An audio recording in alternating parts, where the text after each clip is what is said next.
If you ever copy a custom Pine script from the internet and paste it onto your chart only to immediately get a giant red error message, don't panic. It's usually just an outdated version, and here is how to auto update it.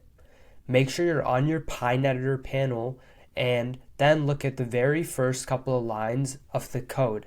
If it says something like version 2 or 3, it's running on old architecture and will fail to load.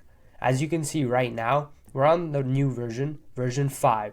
There are a couple other versions, but this one does not give us any errors.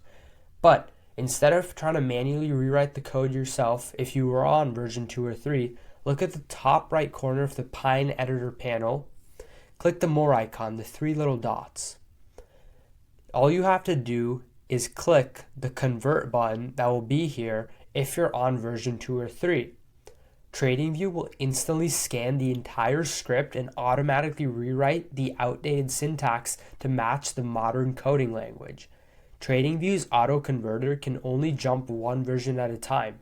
If you pasted a really old version 2 script, you still need to click the 3 dots, convert it to version 3, click the dots, convert it to version 4, and do it one last time to get it to the current version 5 standard.